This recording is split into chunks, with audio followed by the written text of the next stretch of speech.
I want to see a ceasefire rapidly. I don't know if it's going to be today, but I'm not going to be happy if it's not today. That was much more difficult than what I'm doing today, believe me. I'm not here to negotiate for Ukraine. I'm here to get them at a table. And what will make a success of this summit today?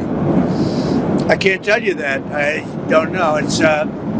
There's nothing set in stone. I want certain things. I want to see a ceasefire. This is not to do with Europe. Europe's not telling me what to do. But they're going to be involved in the process, obviously, as will Zelensky. But I want to see a ceasefire rapidly. I don't know if it's going to be today, but I'm not going to be happy if it's not today. Everyone said it can't be today, but I'm just saying I want the killing to stop. I'm in this to stop the killing.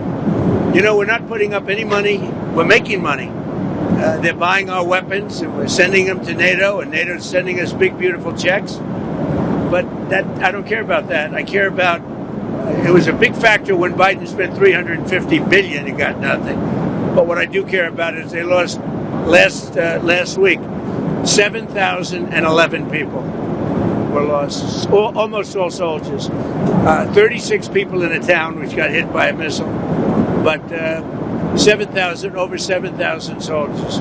It's crazy. Could you describe a little bit, Mr. President, because I know you've had a lot of phone calls with President Putin. What's the difference in a face-to-face, in-person meeting? Look, he's a smart guy, been doing it for a long time, but so have I. Been doing it for a long time. And here we are with President. That was much more difficult than what I'm doing today, believe me. So we get along. There's a good respect level on both sides. And I think, something's going to come of it. I noticed he's bringing a lot of business people from Russia. And that's good. I like that because they want to do business, but they're not doing business until we get the war settled. Are you going to talk about business? We have the hottest country on earth. We have the hottest economy on earth. We have the hottest country. We just set a new stock market record again. We have hundreds of billions of dollars flowing in from tariffs. We're the hottest. We were a dead country, like doornails, a dead country. 1 year ago, we were dead as a doornail, and now we have the hottest country. And he wants a piece of that because his country is not hot economically. In fact, it's the opposite. And China's not doing well economically, but look, I want everybody to do well. The war's got to stop and the killing's got to stop. Mr. President, what do you stop? Thank you for coming back to take questions. We saw that Russia continued its violence into Ukraine last night, launching even more drones. What did you make of that? I think they're trying to negotiate. He's trying to set a stage. I mean, in his mind, that helps him make a better deal. It actually hurts him. But in his mind, that helps him make a better deal if they can continue the killing. Maybe it's a part of the world. Maybe it's just his fabric, his genes, his genetics. But he thinks that makes him, gives him strength in negotiating. I think it hurts him, but I'll be talking to him about it later. It's on the table for discussions today, Mr. President. Are the territorial swaps on the table? Will you be discussing that? They'll be discussed, but I've got to let Ukraine make that decision. And I think they'll make a proper decision. But I'm not here to negotiate for Ukraine. I'm here to get them at a table. And I think you have two sides. Look, Vladimir Putin wanted to take all of Ukraine. If I wasn't president, he would right now be taking all of Ukraine. But he's not going to do it. Mr. President, what did you mean? Just one thing. What about the possibility of the United States providing security guarantees to Ukraine? Maybe. Along with Europe and other countries. Not in the form of NATO, because that's not going to, there are certain things that aren't going to happen.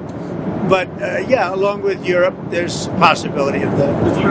President, the number of business people that President Putin is bringing along, is that something that you want to discuss with President Putin at this meeting? If we make progress, I would discuss it, because that's one of the things that they would like. They'd like to get a piece of what I built in terms of the economy. Just so you know, we were a dead country with our economy.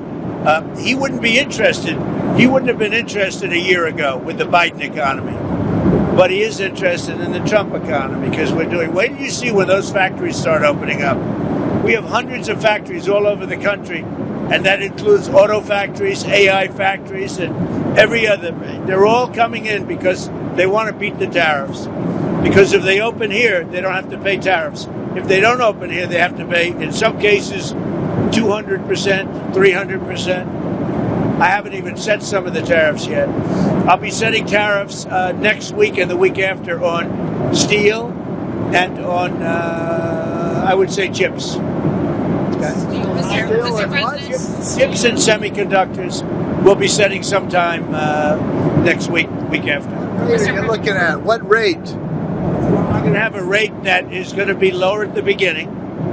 Then that gives them a chance to come in and build. And very high after a certain period of time. And if they don't build here, they have to pay a very high tariff, which doesn't work, so they'll come and build. Mr. President, hi. You had said earlier...